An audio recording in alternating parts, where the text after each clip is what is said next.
Top 10 mistakes to avoid in IM. Unrealistic expectations. Internet marketing, IM, won't cure AIDS or make you an instant millionaire. Many people get into internet marketing with unrealistic expectations that they'd never consider entertaining if it were in some other field. Just because you don't need to go to school for years to get a degree in internet marketing for you to be able to open an online business doesn't mean that it won't take hard work and commitment to succeed within this arena.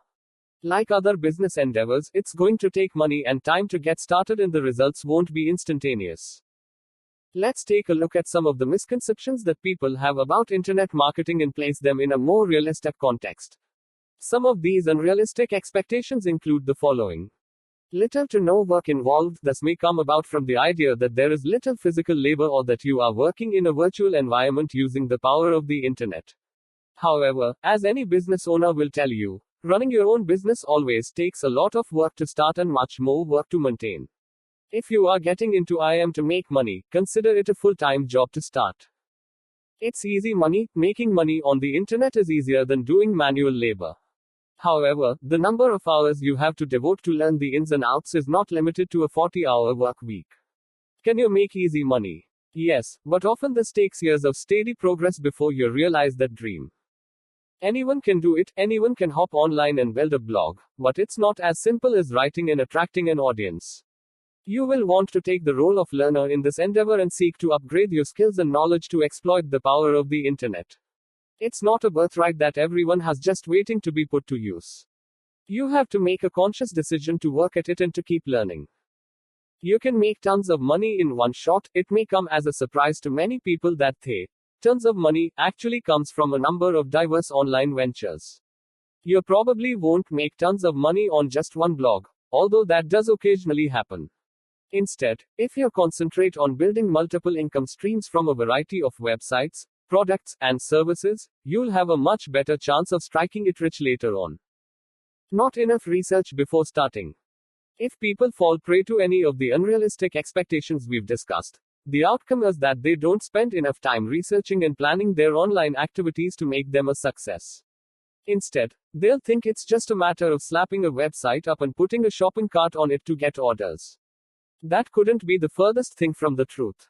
You have to start by knowing what niches are hot online and how you plan on attracting people to your site.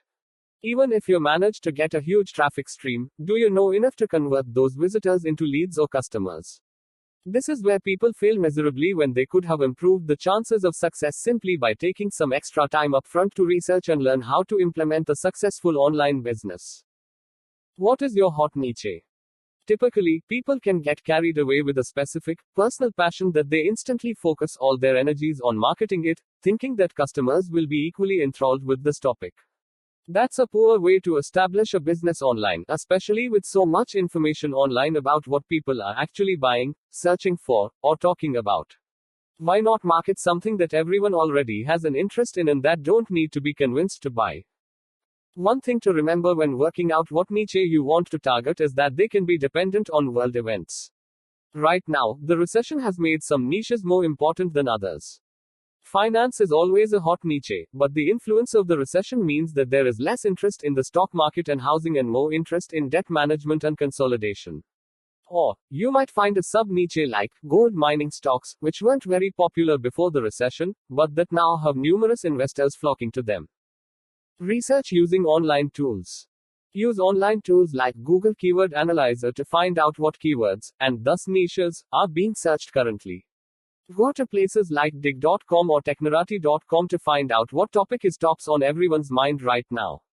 Go to eBay.com or Amazon.com and look through their top sellers. This will give you great ideas on what is hot and easily marketable, even before you take the time to develop a website or open a blog, saving you tons of time and heartache down the road. Fuzzy branding. Fuzzy branding can apply to multiple aspects of your online business. It can be as obvious as a bad domain name, or it can even be how poorly you've designed the site. It's any fault in your site that is an internet fauxpas that makes it difficult for your visitors to associate your name with the brand or product or service you're offering. Instead, they're left scratching their heads trying to figure out what your site is all about. Domain names are very important. After you have your niche in mind, it's time to start getting the elements of your website together. You will have to register a domain name and start to think about the organization and branding of your site. If you are selling fishhooks online, you want to try to include that in your domain name somehow. A good domain name is short, descriptive, and tells the customer in a few words what your business is all about. Obviously, many domain names have already been bought, leaving you less choice on what to name your site. If you must pay someone else for a name, be sure it is a very well branded name that is going to stick with your business for a while. Is your homepage clear and concise? Most people will log into your top level domain first, meaning the homepage. If this is cluttered with bright fonts, a disorganized menu, a bizarre or confusing design, and copy that doesn't equate to your business, you are going to have a number of people leaving as quickly as they showed up.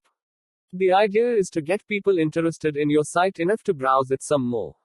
Make your homepage as clear, concise, and descriptive as possible.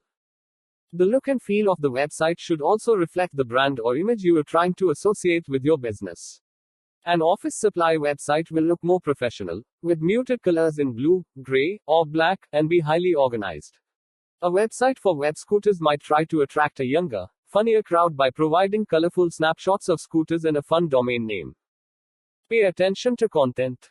Next comes content. In order for people to find your site, your content should be optimized for major search engines, using search engine optimization (SEO) techniques.